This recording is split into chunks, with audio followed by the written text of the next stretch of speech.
नमस्कार, big news big analysis में आप सभी का स्वागत है। मैं हूं संतोष। बीएनबीए में आज जिस बड़ी खबर का पूरा विश्लेषण करेंगे वो विसर्जन, पथराव और मौत। लेकिन ये जो विसर्जन में हुई घटना हुई है, जहां पर कहा जा सकता है कि आरोपियों ने या कुछ समुदाय के खास लोगों ने जिस तरीके से पथराव किए, कई तरीके के सवाल भी खड़े कर दिए, क्योंकि उत्तर प्रदेश में लगातार ऐसी घटनाएं भी होती रही हैं और लगातार उत्तर प्रदेश को निशाना भी बनाया जाता रहा है।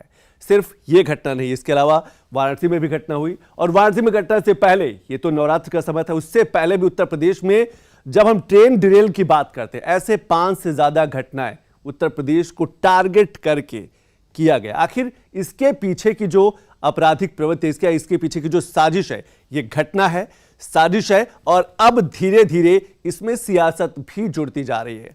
कई प्रतिक्रियाएं भी सामने आई हैं। अखिलेश यादव ने भी अपनी प्रतिक्रिया दी, दूसरे राजनीतिक दलों से भी प्रतिक्रिया सवाल सामने आती जा रही है। लेकिन सबसे बड़ा सवाल उठता है कि आखिर इन सभी घटनाओं से सामाजिक सौहार्द का जो नुकसान होता है, वो चाहे प्रदेश की सामाजिक सौहार्द की बात करें, देश की जो एकता और अखंडता की बात करते हैं, उसमें भी कहीं ना कहीं एक बड़ा नुकसान उठाना पड़ता है। घटना भले बहराइच की हो, घटना भले वाराणसी की हो, लेकिन उसका असर पूरे प्रदेश, पूरे देश में देखने को मिलता है, और कहीं ना कहीं ये जो असर है, ये बड़ा बदलाव फैलाती है और लोगों के मन में दूरियां भी बढ़े। तो आज बिग न्यूज बिग एनालिसिस का सबसे बड़ा सवाल यही रहेगा कि आखिर विसर्जन में पथराव क्यों और उसके बाद जो मौत होती है, उसके बाद लगातार बहराइच के अलग अलग गांवों में जिस तरीके से उपद्रव होता है, जिस तरीके से पथराव होता है, जिस तरीके से आगजनी होती है, कहा जा सकता है कि एक बड़े दंगे का रूप ले लेता है। तो ऐसे में प्रशासन पर भी सवाल है, ऐसे में त्वरित पुलिस की कार्रवाई पर भी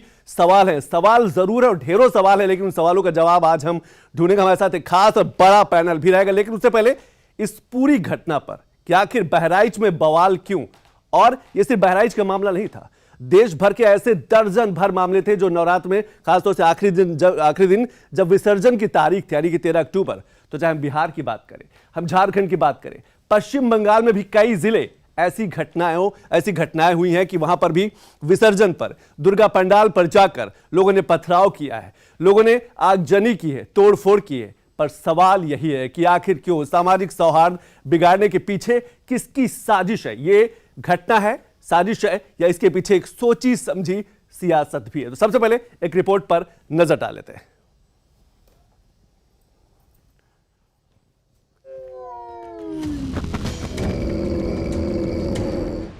उत्तर प्रदेश का बहराइच जिला पिछले कुछ दिनों से सुर्खियों में बना हुआ है। बहराइच में भीड़ों का आतंक अभी थमा भी नहीं था कि बहराइच में बवाल का बवंडर फिर मंडरा गया है।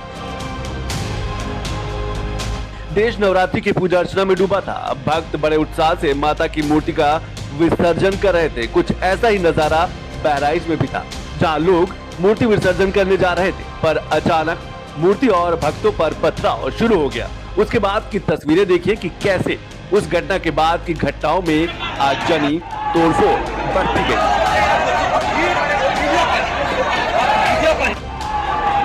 पुलिस मूक दर्शक सी बन गई थी। बहराइच में बेकाबू हालात ने प्रशासन पर कई तरह के सवाल खड़े कर दिए थे। जत्था का जत्था सड़कों पर हाथों में लाठी डंडी लिए बाजारों को आग लगा रहा था। भीड़ इतनी थी कि पुलिस को भी पीछे हटना पड़ा। आसपास के कई जिलों की फोर्स बुलाई गई। इलाके का इंटरनेट बंद कर दिया गया। चारों तरफ फोर्स तैनात है। रेहुआ मंसूर निवासी रामगोपाल भगवा झंडा फहरा रहा था। ठीक 25 मिनट बाद गोपाल मिश्रा को गोली मार दी जाती है।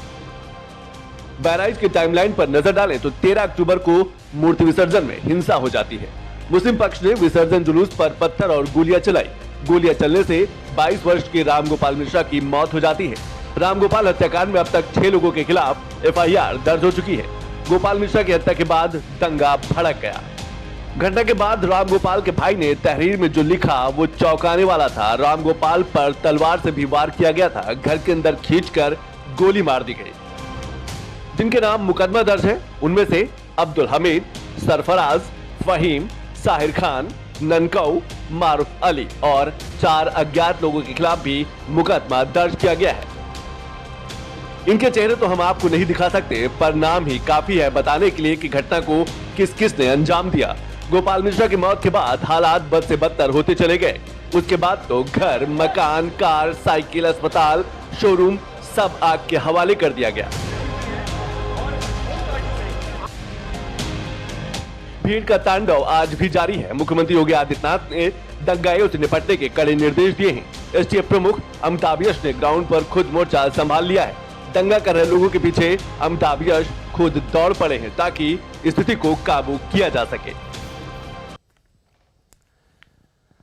तो बहराइच से आने वाली ये तस्वीरें बहुत कुछ कहती हैं कि आखिर 13 अक्टूबर को अचानक विसर्जन पर मूर्तियों पर पथराव हो जाता है। क्या ये सोची समझी साजिश थी या इसके पीछे भी एक लंबी चौड़ी सियासत? पर बात करने के हमारे साथ खास मेहमान, उनका परिचय करा दें। हमारे साथ सूर्य कुमार शुक्ला जी हैं, पूर्व डीजी रह चुके उत्तर प्रदेश पुलिस में। सर बहुत बहुत स्वागत। और सबसे पहला सवाल सूर्य कुमार जी आपसे संबंधित, क्या आपको लगता है कि पुलिस की तत्परता कहीं ना कहीं बाधित हुई? तत्परता उतनी नहीं दिख पाई और शायद इसी वजह से इतना बड़ा हादसा हो गया और दंगे में बदल गई एक छोटी सी घटना?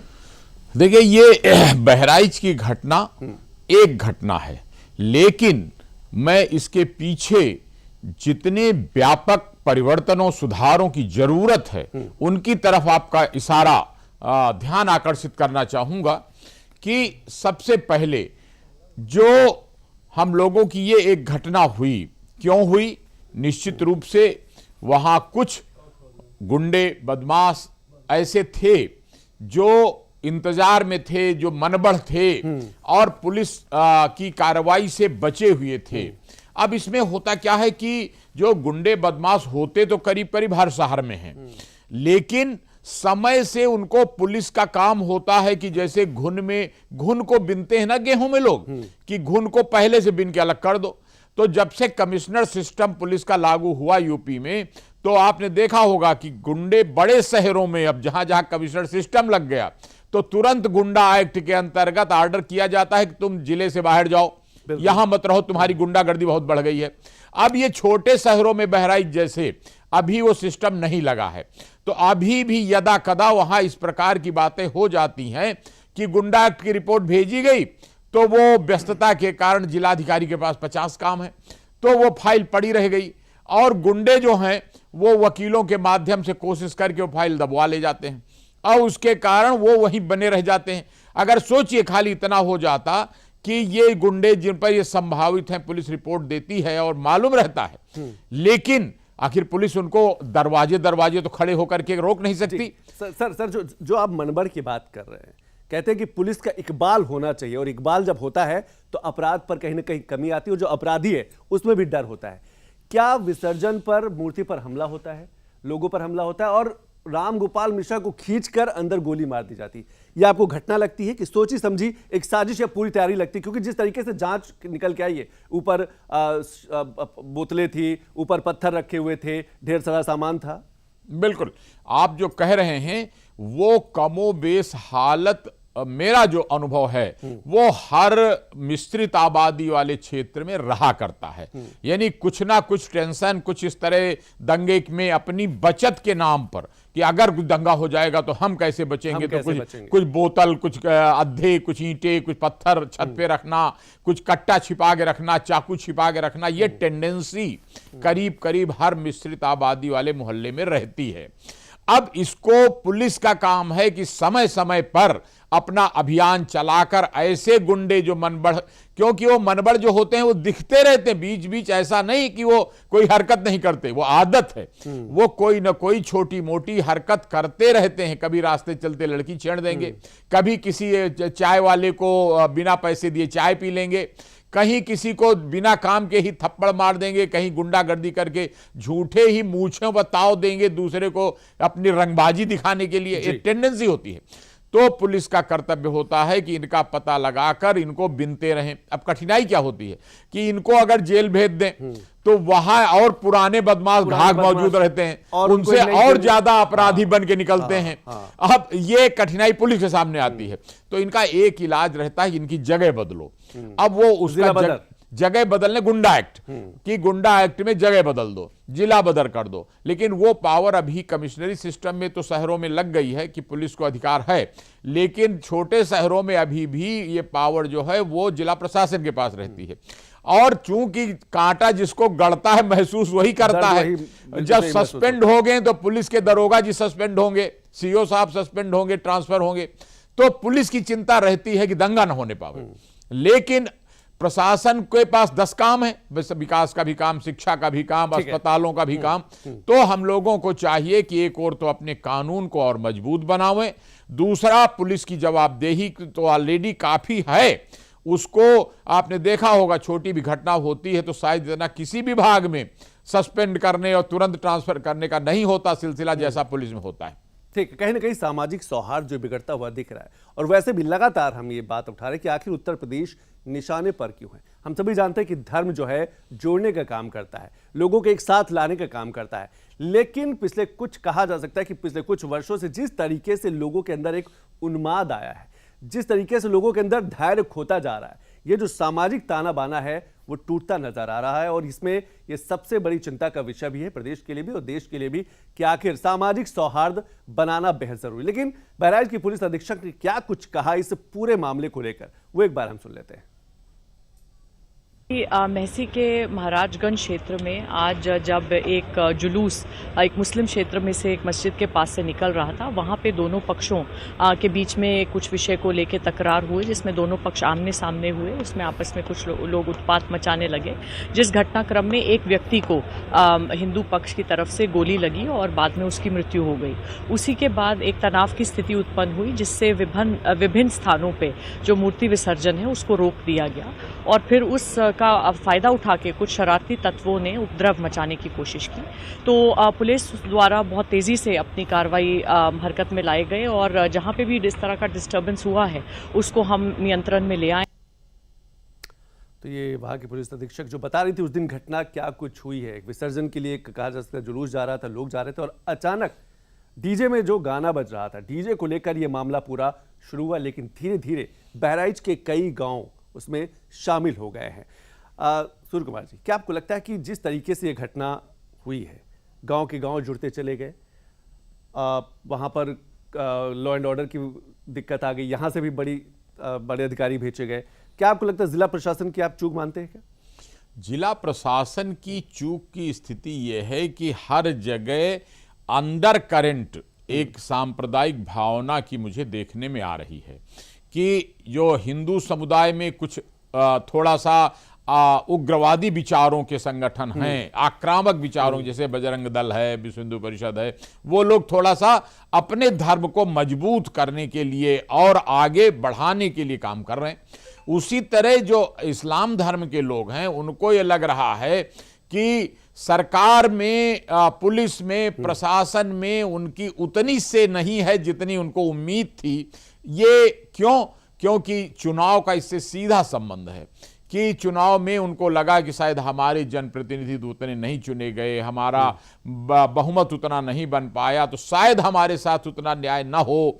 इस आशंका में ये इस प्रकार की अंडर करंट समाज में इस समय मौजूद है, पोलराइज करने की कोशिश। और ये भी कि ऐसे लोग जिनको उम्मीद होती है कि इससे हमें फायदा होगा, तो कोई संगठन है, कोई पार्टियां हैं जो मुसलमानों को अपनी तरफ घसीटने की कोशिश करती हैं, कोई पार्टियां हिंदुओं को अपनी तरफ इकट्ठा करने की कोशिश करती हैं। तो ऐसे में जरूरत है कि प्रशासन पूरी सख्ती के साथ, पूरी दृढ़ता मजबूती के साथ पुलिस को साथ ले और साथ लेकर के दोनों समुदायों के जो भी उग्रवादी तत्व जरा भी हिंसा की बात करें, इनको दृढ़ता से दबाने की जरूरत है।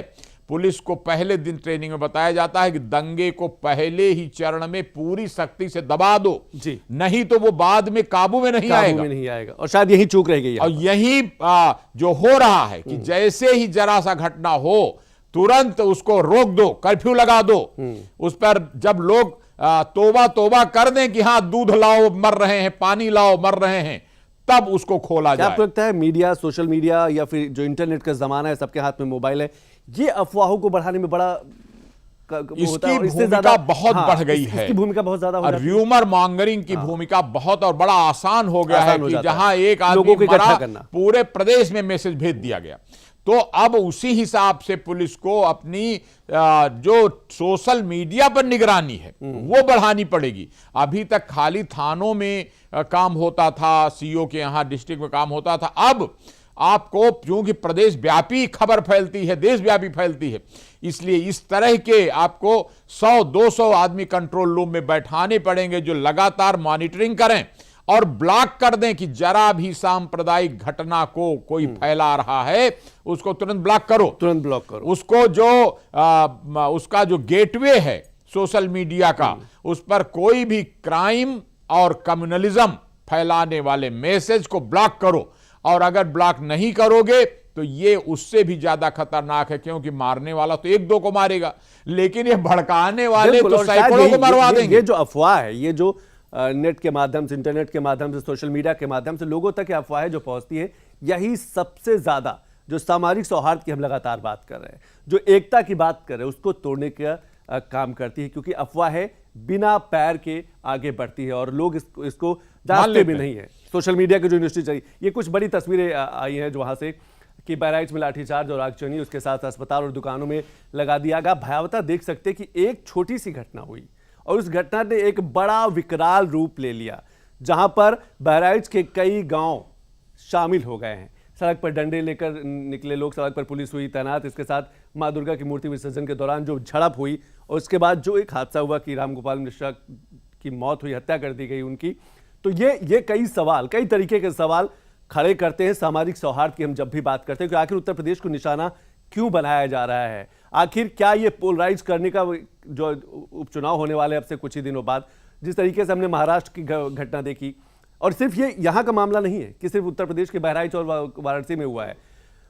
इस विसर्जन के दौरान हम बिहार की बात करें, नवादा जिले की बात करें, हम पश्चिम बंगाल की बात करें, झारखंड की बात करें, ऐसी घटनाओं की संख्या जो है लगातार बढ़ती जा रही है। यह अपने आप में कई बड़े सवाल खड़ा करता है। सूर्य कुमार शुक्ला जी, ऐसी घटनाओं का कहा जा सकता है कि प्री प्लानिंग भी होती है ऐसी घटनाओं में? बिल्कुल। आप जानते हैं अपने देश में तमाम ऐसे तत्व हैं जिनको लगता है कि अगर दंगा हो तो सीधा फायदा होगा।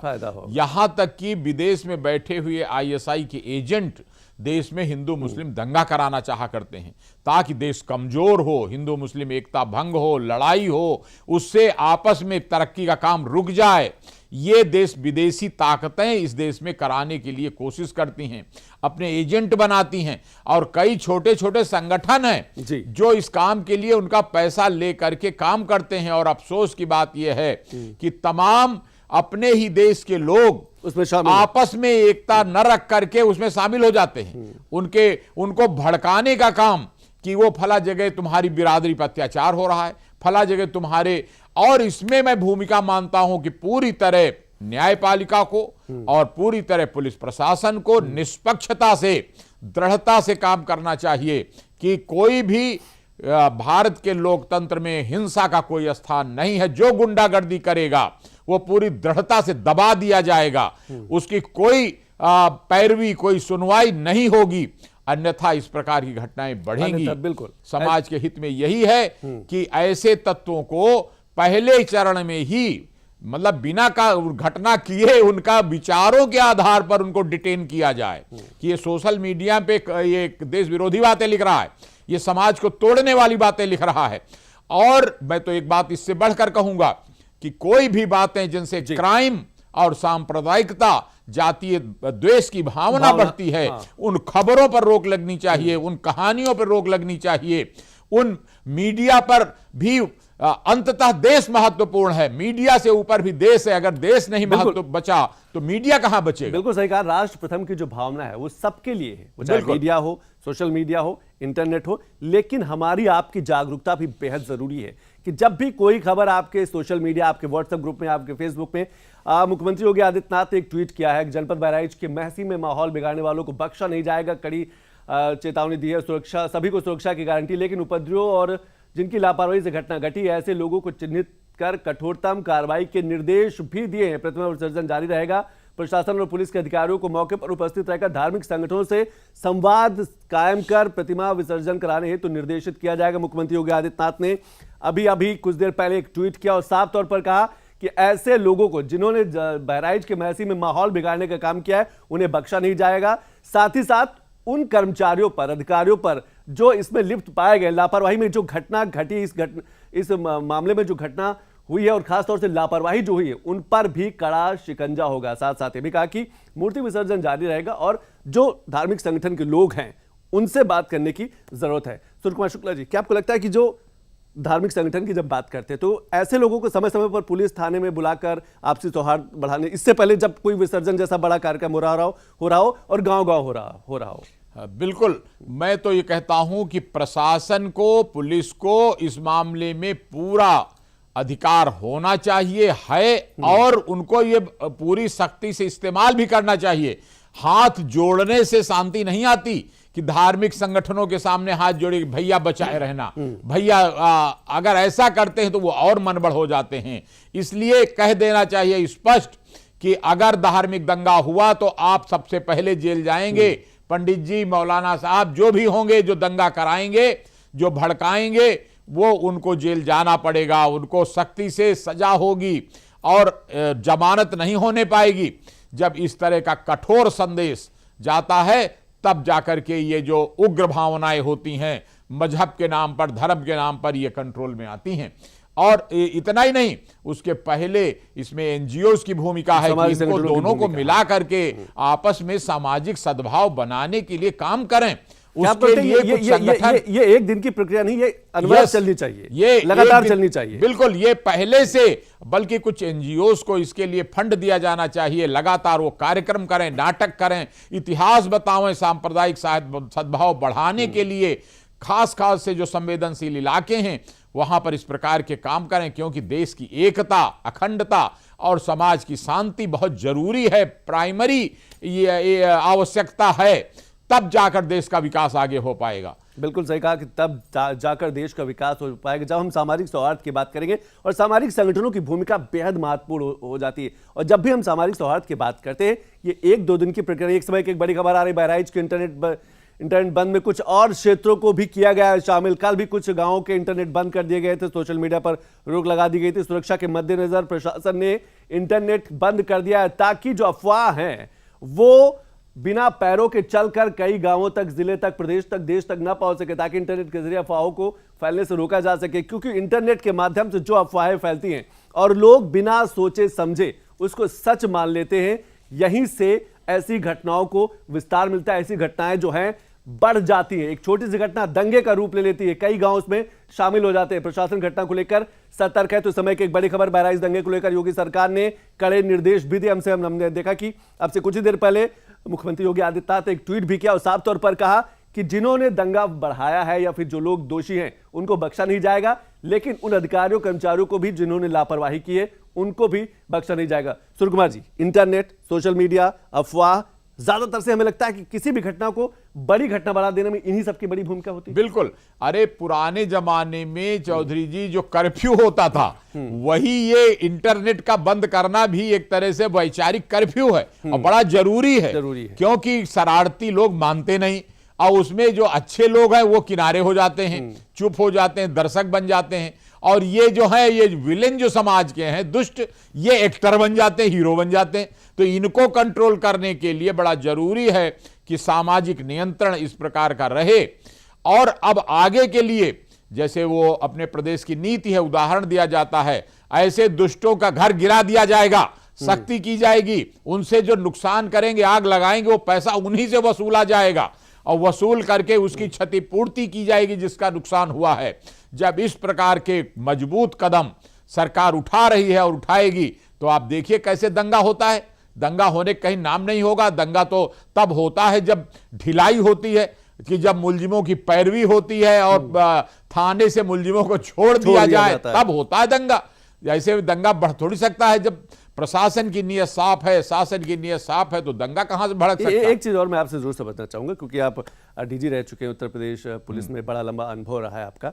क्या आपको लगता है उत्तर प्रदेश की जिस तरीके से छवि है, जिस तरीके से पहली छवि को तोड़ते हुए अपनी एक नई इमेज, नई पहचान उत्तर प्रदेश ने बनाई है, डेवलपमेंट को लेकर, आर्थिक ग्रोथ को लेकर, लॉ एंड ऑर्डर को लेकर, जीरो टॉलरेंस को लेकर, क्या उस इमेज को डेंट करने की कोशिश ऐसी घटनाएं कोशिश करती है? बिल्कुल सही है आपका कहना। आपने देखा होगा इधर रेलवे को डैमेज करने का, रेलवे का डैमेज करने का क्या है कि मतलब चोरी से जब रेल इधर जा रही है, रात में गुजरेगी, तो हम वहां सिलेंडर छिपा दें, वहां हम लोहे का राड रख दें ताकि ट्रेन पलट जाए। ये कुछ असंतुष्ट तत्व और कुछ देश विरोधी तत्व, ये इन दोनों का हाथ है। और बड़ी जरूरत है कि जो देश की जांच एजेंसियां हैं, सुरक्षा एजेंसियां, इनका पता लगाकर पहले से नाग का जैसे फन कुचला जाता है कि देश से ऊपर कुछ नहीं, इनको कुचल देने की जरूरत है ताकि ये इस प्रकार का दुस्साहस न करें। और ये जो इस तरह के छिप छिप करके वार करने की कोशिश है देश की मजबूती पर, ये देश के स्ट्रक्चर पर, वो उसको जो कलंकित करने का प्रयास किया गया है, इसको पूरी दृढ़ता से जब आप दबा देंगे और दूसरी तरफ अच्छे लोगों को प्रोत्साहित किया जाएगा कि सामाजिक सौहार्द बढ़ाने वालों को प्रोत्साहित करके वहां पर भेजना, उनको बताना। और आपने जैसे देखा कि शासन की एक नीति है कि किसी के साथ विकास के काम में कोई भेदभाव नहीं, सबको बराबर राशन, सबको बराबर प्रधानमंत्री आवास, सबको बराबर शौचालय की योजना। तो उसी तरह ये बात, ये संदेश हर हर घर तक जाना चाहिए। लेकिन आपने सही कहा, जो अराजक तत्व हैं उन्हें सजा भी देनी चाहिए, उन्हें चिन्हित करके अलग से सजा देना भी जरूरी, ताकि जो पुलिस का इकबाल है वो बना रहे और बहराइच जैसी घटना एक बड़े दंगे का रूप न ले सके। हमारे साथ अखंड प्रताप शाही जी जुड़ चुके हैं, वरिष्ठ पत्रकार। अखंड जी, बहुत बहुत शुक्रिया समय देने के लिए। लेकिन हम आज बहराइच की घटना पे तो बात कर ही रहे, लेकिन बहराइच के साथ साथ ये बहराइच की अकेले की घटना नहीं है। ऐसे ही विसर्जन की घटना बिहार में भी हुई है, पश्चिम बंगाल में भी हुई है, झारखंड में हुई है।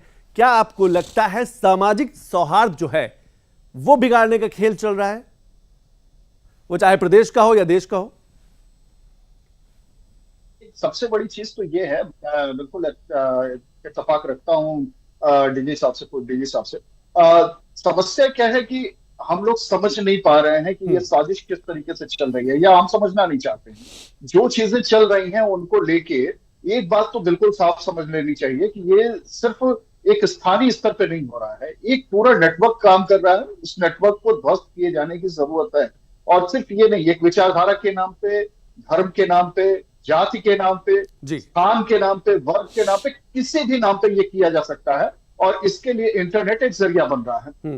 दूसरी चीज जो सबसे बड़ी चीज है कि वो इस पूरे माहौल में हम किस तरीके से इससे बाहर आए। वो बाहर आने के लिए कई बार हम खुद टूल बन जाते हैं, बाहर आने से पहले हम इस्तेमाल कर लिए जाते हैं, हम आराम से उस साजिश का हिस्सा बन जाते हैं या कर लिए जाते हैं, बना दिए जाते हैं।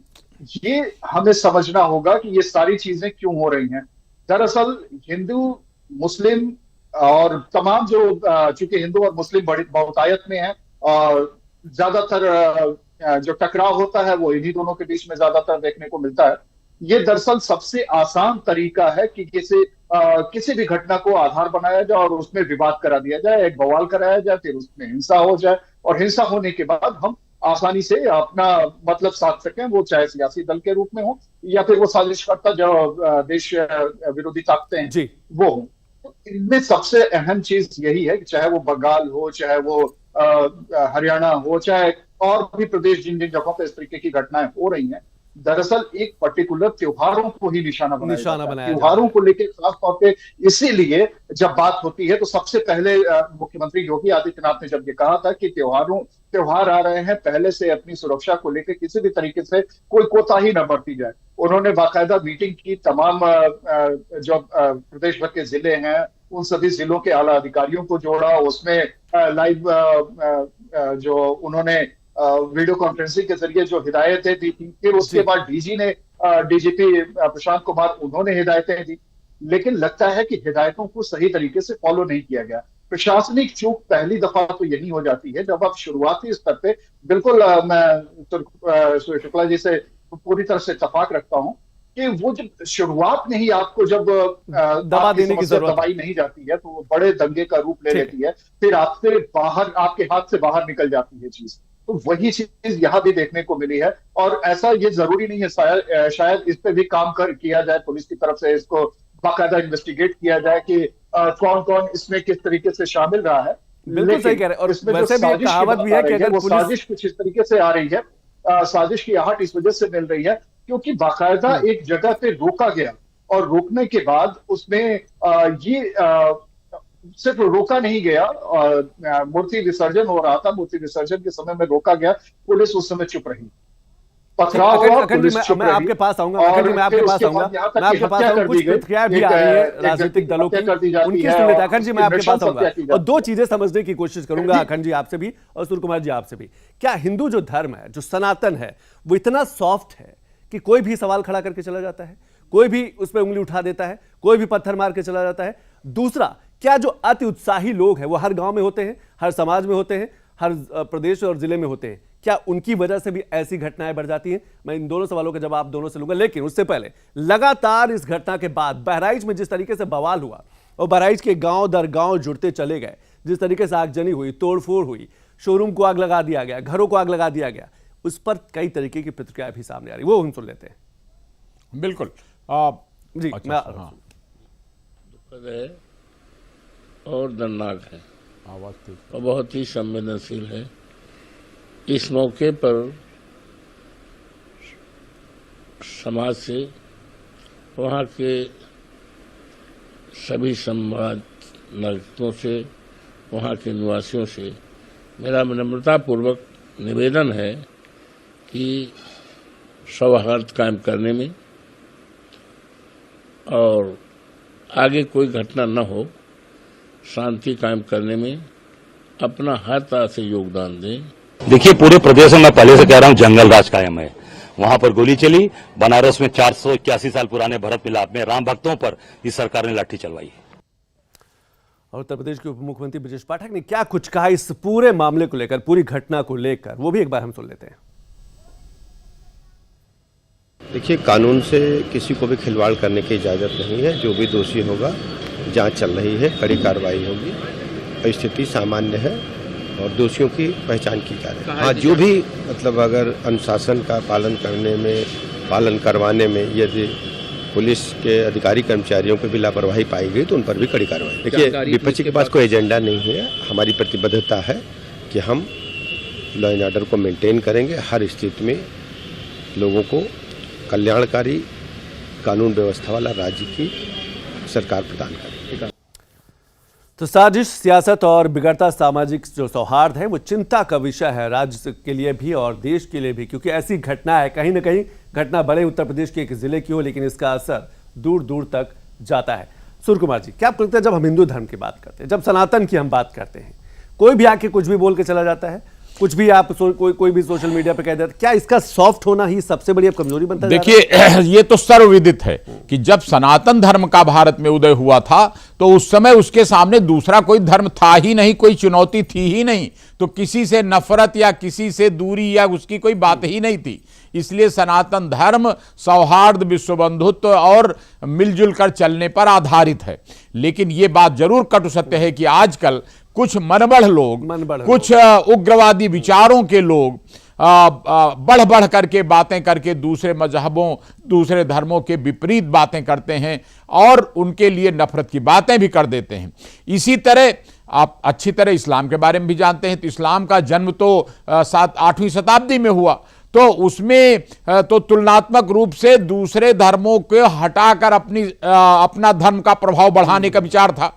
तो इसलिए स्वाभाविक है कि उसमें इस प्रकार की आक्रामकता शुरू से ही आ गई थी। अब दूसरी जो आप बात पूछ रहे हैं कि दूसरा आपका प्रश्न है कि ऐसी घटनाओं को कैसे क्यों हुई और कैसे रोका जाना चाहिए, तो उस पर तो मेरा स्पष्ट मत है कि एक और सामाजिक समरसता का संदेश देने का प्रयास और दूसरी तरफ इन उपद्रवी तत्वों पर कठोर कार्रवाई करने की बात। क्योंकि देखिए, है क्या, शासन को, प्रशासन को बदनाम करने से बहुत लोगों का फायदा होता है। खास तौर से वो सोचते हैं अगर बदनामी हो जाए तो ये सरकार गिर जाए, ये पुलिस प्रशासन की बदनामी हो जाए, ये शासन की बदनामी हो जाए तो हमको मौका मिले। इस प्रकार करके कुछ पार्टियां, कुछ वर्ग, कुछ लोग इस प्रकार के कि हम अगर ये गड़बड़ हो जाए तो आगे हम चुनाव जीत जाएं, इस प्रकार की प्रयास चलते रहते हैं। लेकिन मैं इस पर फिर अपील करूंगा कि एक और शासन को दृढ़ता से कंट्रोल करना चाहिए और दूसरी तरफ लोगों से अपील भी करना चाहिए और सद्भावना का संदेश, जैसे सद्भावना का संदेश देना चाहिए, जरूरी है। क्योंकि अखंड जी, जो हम अति उत्साही शब्द का हमने प्रयोग किया वो दोनों तरफ के हो सकते हैं, इस समुदाय के लोग भी होते हैं, उस समुदाय के लोग भी होते हैं। क्या उन पर अंकुश लगाना बेहद जरूरी है? और उसका कहीं ना कहीं बड़ा माध्यम सोशल मीडिया बन जाता है कि वो फेसबुक में कुछ लिखते हैं, व्हाट्सएप पे कुछ लिख देते हैं और उसका जो असर होता है ऐसे ही घटनाओं में परिलक्षित दिखाई पड़ता है। बिल्कुल, इससे इनकार तो नहीं किया जा सकता, क्योंकि बहुत आसानी से मैं पहले भी कह रहा था कि टूल बना लिया जाता है, हम टूल बन जाते हैं और टूल उन लोगों में अति उत्साह जिनमें ज्यादा होता है, वो तुरंत रिएक्टिव होते हैं। उनको ये पता चलता है कि हाँ, उन्हें तुरंत प्रतिक्रिया देनी है। और प्रतिक्रिया देने के लिए आजकल जिस तरीके से तो हिट्स और फॉलो जो फॉलो करने की जो फॉलो बैक करने की जो आदत बनी हुई है लोगों की एक दूसरे से, उससे कुछ इनकम भी हो जाती है और जाहिर सी बात है पॉपुलैरिटी तो बढ़ती ही है, स्वीकार्यता एक बढ़ती है, या फिर यूं कहा जाए कि नफरत ही फैले तो भी उसे अगर गाली ही पड़ रही है तो वो भी ज्यादा मिलेगी। तो कुल मिला के हिट्स आनी चाहिए। ये जो कॉन्सेप्ट बन गया है, हम जिस तरीके से जिस दौर में जी रहे हैं, ये एक अलग तरीके का दौर हो गया है, एक अलग तरीके की टेक्नोलॉजी के साथ हम दो चार हो रहे हैं और अभी शायद हमको इसमें और ज्यादा मजना है। लेकिन मजते मजते हम इतना ज्यादा नीचे न चले जाएं कि फिर उसके बाद बचने की कोई गुंजाइश न हो, हम अगली पीढ़ी के लिए कुछ छोड़ ही ना पाए। तो इस समय जो हालात हैं ये चौतरफा चुनौतियों से भरे हुए हैं। सबसे बड़ी चुनौती यही है कि हम अपनी नैतिकता से गिर रहे हैं। हम जिस बात को लेके हम खड़े हो रहे हैं वो दरअसल नैतिकता का प्रश्न है। नैतिकता का प्रश्न इसलिए क्योंकि पहले जरा सी बात होती थी तो लोग किसी भी समाज से हो, लोग आके समाज आके हमारे पास आता था। हम समाज का मतलब ये हम पूरे एक जगह पे रहने वाले लोगों की बात उस समय के तात्पर्य में कर रहे हैं। सभी लोग आते थे और एक दूसरे को समझा बुझा के मामले को रफा दफा किया जाता था, झगड़ा ना बढ़ने पाए इसकी कोशिश होती थी। अब क्या है कि एक बात हुई और उसके कुरेदने की बात शुरू हो जाती है। कोई बात किसी ने कह भी दी तो वो कुरेदने की बात शुरू होगी। फिर उसके बाद एक खास मानसिकता के साथ लोग उस पे जब दुष्प्रचार करना शुरू कर देते हैं। आप देखिए कि सोशल मीडिया पे आजकल नेगेटिविटी ज्यादा दिखती है, पॉजिटिविटी कम दिखती है। वजह क्या है? इसका मतलब है कि ये चीजें, गलत चीजें जल्दी प्रसार पा जाती हैं, उनको स्वीकार्यता जल्दी मिल जाती है। यूं कहा जाए कि हर आदमी इतना कुंठा से भरता चला जा रहा है कि उसके पास एक मौका मिलता है कि यहाँ पे वो कुंठा से बाहर आ सके और उसके लिए वो प्रतिक्रिया देता है। जब वो प्रतिक्रिया देता है तो वो ये बिल्कुल सोचना बंद कर देता है कि किस तरीके से इसका दुष्प्रभाव अगले पूरे समाज पे पड़ने वाला। तो बिल्कुल ये जो हो रही है स्थितियां, जिस तरीके से बिगड़ती चली जा रही हैं, ये जो हालात जिस तरीके से बिगड़ते चले जा रहे हैं, बहराइच तो एक उदाहरण बन सकता है कि जिसमें जिस तरीके से चीजें बदल रही हैं, जिस तरीके से हालात बदल रहे हैं, उन्हें बहराइच एक उदाहरण हो सकता है। बिल्कुल कहा कि बहराइच एक उदाहरण होता है, लेकिन आपने एक बड़ा वैलिड पॉइंट उठाया, जो सामाजिक ताना बाना है वो टूटता जा रहा है अगर मोटे तौर पे देखा जाए। जी मैं अखंड जी, मैं आपके पास, सूर्य कुमार जी, क्या आपको लगता है जो सामाजिक ताना बाना है, पहले पंच प्रमुख की बड़ी भूमिका हुआ करती थी, ऐसा कोई आपस में गांव में विवाद हो जाता था तो आपस में ही बड़े बुजुर्ग आके समझा देते थे, जैसे अखंड जी लगातार कह रहे हैं, वो ताना बाना टूट गया है और शायद इसीलिए लोगों में अब धैर्य नहीं रहा। तुरंत वो हिंदू मुस्लिम में आ जाता है, तुरंत वो एक जाति दूसरे जाति में के सामने आ जाती है। बिल्कुल, बहुत बड़ी भूमिका है कि इस तथ्य को सभी वर्गों, जातियों, धर्मों, पार्टियों, सभी लोग पहचाने कि देश के विकास की बातें सब लोग करते हैं और देश का विनाश और देश को नुकसान करने के लिए विदेशी शक्तियां पहले से ही बड़ी उत्सुक बैठी हैं कि भारत इतनी तरक्की क्यों कर रहा है। वो उनको भारत का बढ़ता ये विकास दिख नहीं, अच्छा नहीं लग रहा कि उनकी दादागिरी कम हो जाएगी। तो इसलिए देश के सभी वर्गों, धर्मों, तत्वों, पार्टियों, सबका कर्तव्य है कि हमारे देश में किसी प्रकार की अशांति न होने पावे और सरकार का, पुलिस का, प्रशासन का, सबका कर्तव्य है कि उन शक्तियों को बढ़ावा दिया जाए जो समाज में शांति स्थापित करने के लिए काम कर रहे हैं।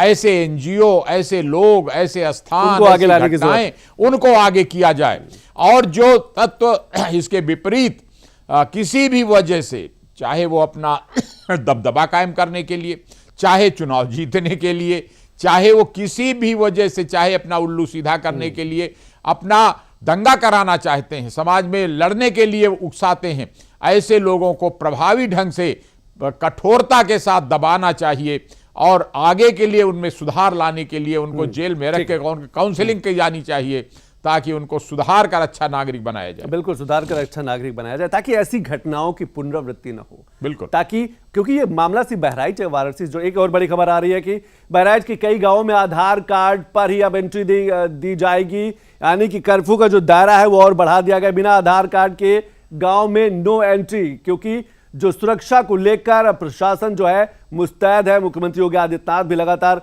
नजर बनाए रखे हुए और निर्देश भी दिया है कि ऐसे लोगों को बख्शा नहीं जाएगा। सुरक्षा को देखते हुए बहराइच के कर्फ्यू वाले गांव में लिया गया एक बड़ा फैसला कि अगर गांव का कोई वहां का रहने वाला स्थानीय निवासी है तो वो जब आधार कार्ड दिखाएगा तभी गांव में एंट्री पाएगा, आधार कार्ड दिखाओ गांव में एंट्री पाओ, यानी कि जो अराजक तत्व है वो गांव में पहुंचकर किसी दूसरी तरीके की घटना को अंजाम न दे सके। इसको लेकर जो प्रशासन ने पहले से ही कड़े इंतजाम कर रखे हैं। उस सुरक्षा को देखते हुए जिला प्रशासन का एक बड़ा फैसला है कि आधार कार्ड के आधार पर ही एंट्री मिलेगी, आप गांव में प्रवेश कर सकते, कोई अराजक तत्व गांव में ना घुस सके। इसलिए ये जिला प्रशासन ने फैसला लिया है, क्योंकि पिछले 13 अक्टूबर के बाद से जब ये घटना घटी है उसके बाद से लगातार आगजनी होती गई है, तोड़फोड़ बढ़ती गई है, गांव के जो लोग हैं वो इकट्ठा होते चले गए, शोरूम में आग लगा दी गई, तो धीरे धीरे एक बड़े दंगे का रूप ले लिया। और शायद इसीलिए जिला प्रशासन ने एक बड़ा फैसला किया कि जो कर्फ्यू क्षेत्र है, जिन जिन गांवों में ऐसी घटनाएं हुई है वहां पर आधार कार्ड के आधार पर ही एंट्री मिलेगी। कोई बाहरी तत्व जो है,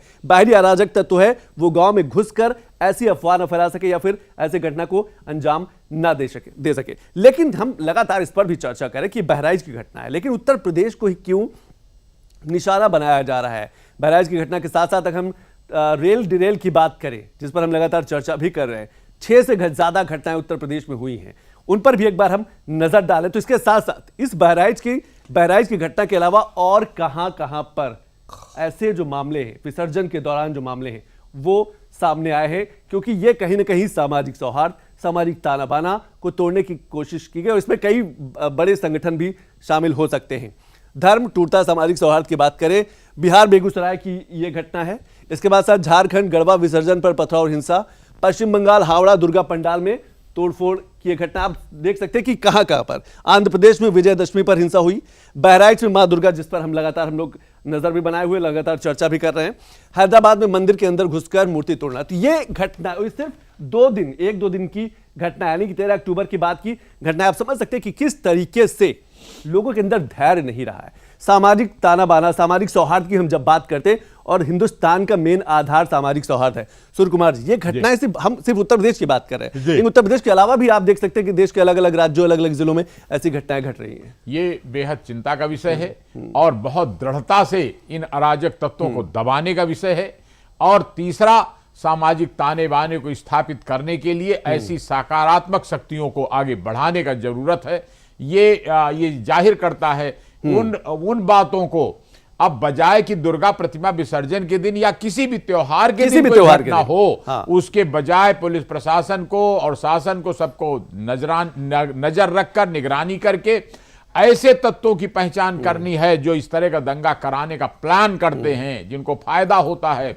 और इतना ही नहीं, जो कोई भी, मैं तो ये भी कह रहा हूं कि इन बातों का बड़ा असर पड़ता है सोशल मीडिया ही क्यों, हाँ, मीडिया भी ऐसी कोई खबरें जिनसे कोई खराब असर पड़ सकता है सामाजिक सौहार्द पर और जिससे दंगा भड़क सकता है, जिससे लड़ाई हो सकती है, उन बातों को मीडिया में भी नहीं आना चाहिए। बिल्कुल, क्योंकि ये लोभ संवर्ण करना चाहिए, लालच आता है कि हम भी न्यूज दिखा दें, पहले दिखा दें, लेकिन ऐसी न्यूज जो समाज के लिए घातक है, समाज के लिए दुष्प्रचार होगा, उसका उल्टा असर पड़ेगा, वो न्यूज, उसको भी एक तरफ तो सभी पत्रकार भाइयों को उस पर संवेदनशील होकर स्वयं संयम बरतना चाहिए कि ऐसी चीज न छापें, ऐसी चीज न लिखें। संवेदनशीलता, आत्म संयम भी बेहद जरूरी कि ऐसी कोई खबर जिसका कहा जा सकता है, जिसका असर जो है गलत तरीके से लोगों तक पहुंचे, उस पर कहीं ना कहीं अंकुश लगाने की जरूरत है। अखंड जी, उत्तर प्रदेश के निशाने पर क्यों? बहराइच की घटना, वाराणसी की घटना, 6 ऐसी जगह जहां पर रेल को डिरेल किया गया, उत्तर प्रदेश के निशाने पर क्या आपको लगता है उत्तर प्रदेश जिस तरीके से अपनी पहचान बदली है, छवि बदली है, एक ग्रोइंग स्टेट के रूप में सामने आया है, क्या इसका भी असर है?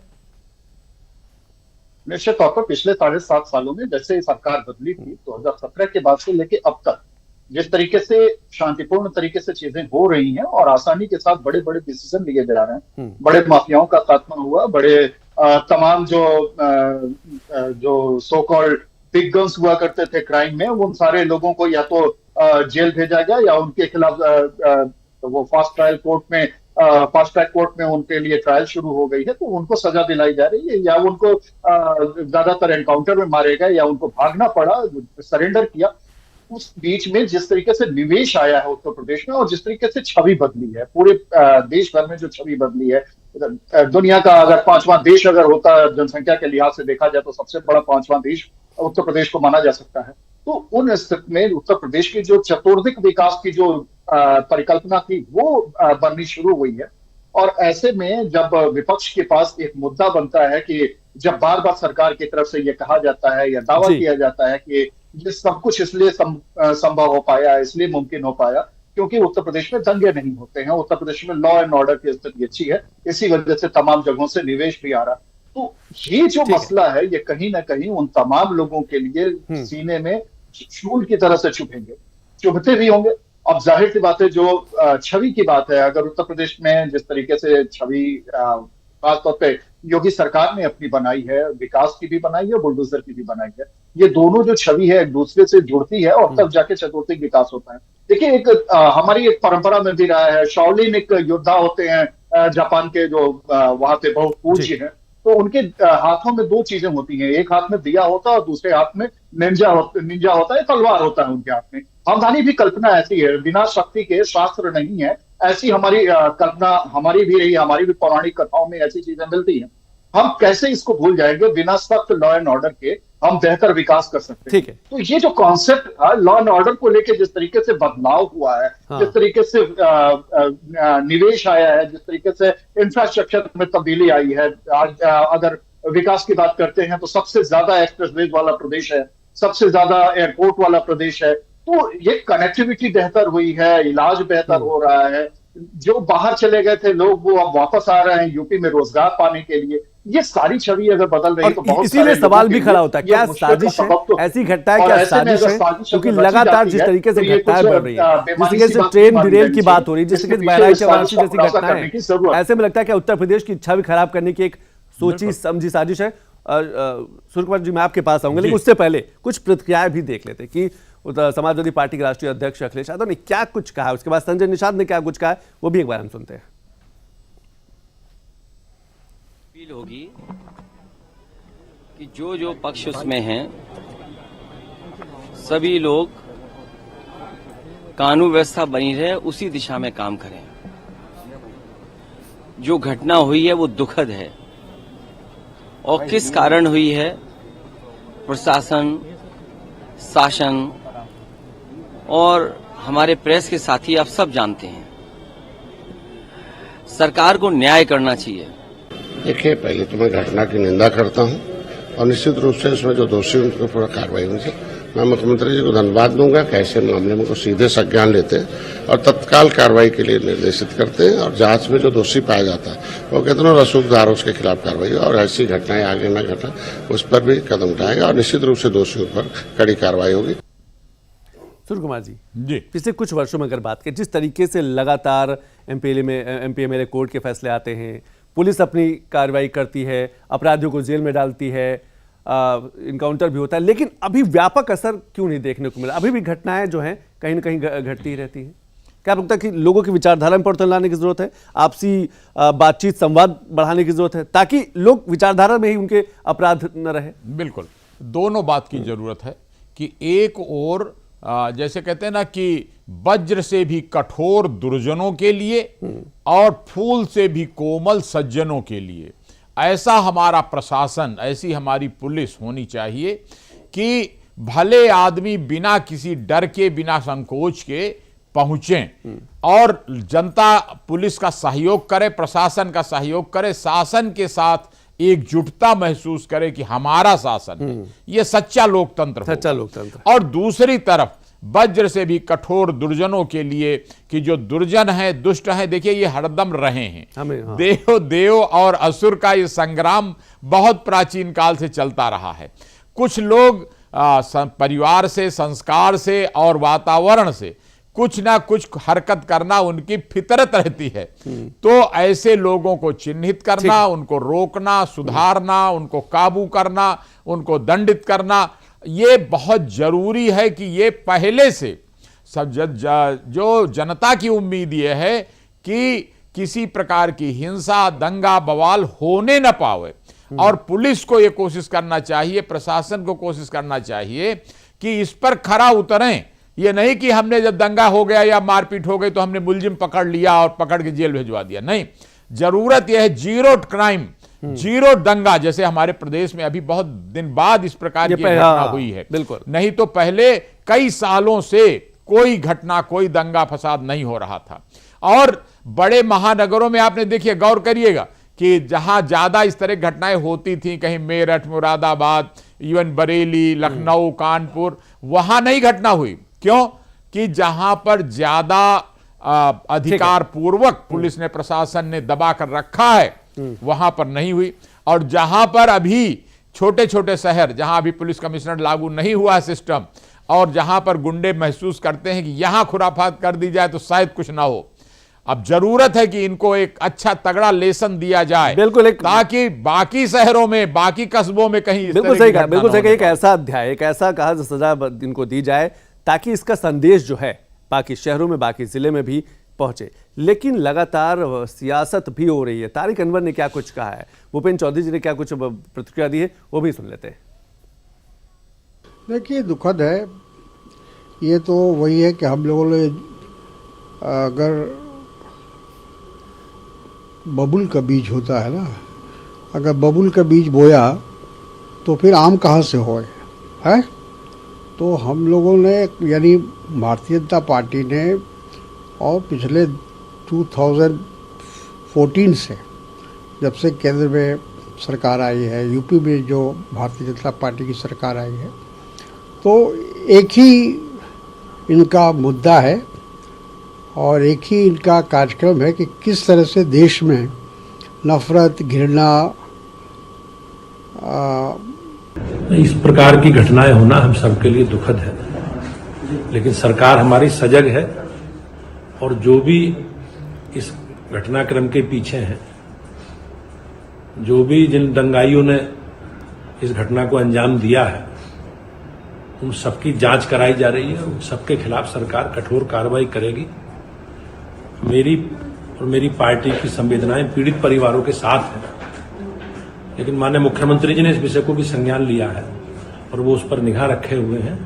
सरकार जांच करा रही है और जांच में जो जो लोग दोषी पाए जाएंगे और जो भी इन दंगाइयों के संरक्षण करने वाले लोग हैं, सबके खिलाफ सरकार कार्रवाई करेगी। अखंड जी, 30 सेकेंड। आपको लगता है कि जिस तरीके से युवाओं के हाथ में विकास की बागडोर होनी चाहिए, या फिर है, जिन युवाओं के हाथ में एक बड़ी जिम्मेदारी है देश को मजबूत करने की, प्रदेश को मजबूत करने की, उनके हाथों में पत्थर, लाठी, डंडे, ये सही नहीं है, शोभा नहीं देते आने वाले समय के लिए? बिल्कुल नहीं शोभा देते, और किसी भी दौर के लिए, किसी भी युग में ये बिल्कुल स्वीकार्य नहीं हो सकता है। हम जिस दौर में जी रहे हैं, उस दौर में तो हम तरक्की की तरफ बढ़ रहे हैं, हम 1 ट्रिलियन इकॉनमी की तरफ बढ़ने की बात कर रहे हैं, और 1 ट्रिलियन इकॉनमी इस तरीके से नहीं हासिल की जा सकती। इसके लिए आपको सुसभ्य होना होगा, कानून में आपको विश्वास रखना होगा, आपको शांत रहना होगा, धीर गंभीर, और उसके साथ साथ आपको तरक्की पसंद होना होगा, आपको तरक्की में सहभागी भूमिका निभाने वाला होना होगा। उसके लिए आपके पास स्किल होनी चाहिए, और स्किल की तरफ आप जब स्किल्ड होंगे, आप जब एजुकेटेड होंगे, तो ये सारी चीजें शायद आपके हिस्से में नहीं आएंगी। लेकिन हो इसके उलट रहा है। कई ऐसे लोग भी हैं जो बड़ी तादाद में हैं, जिनको बरगलाया जा रहा है, और वो स्किलनेस को अपने, अगर जो योग्यता है भी, तो उसका दुरुपयोग कर रहे हैं और गलत तरीके से चीजें हो रही हैं।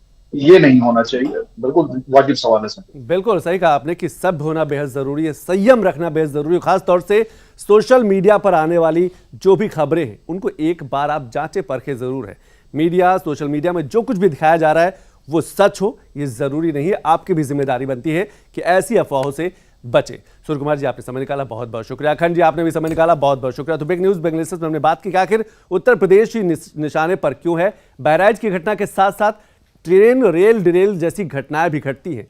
क्या ये उत्तर प्रदेश की जो बदलती छवि है उसको डेंट करने की एक साजिश है? क्या उसको नुकसान पहुंचाने की एक साजिश है? तो साजिश, सियासत और लगातार ऐसी घटनाओं पर अंकुश लगना चाहिए। तो बिग न्यूज बेंगलिसिस में आज बस इतना ही। कल फिर किसी अच्छे विषय के साथ आपके सामने पेश होंगे। तब तक के लिए नमस्कार।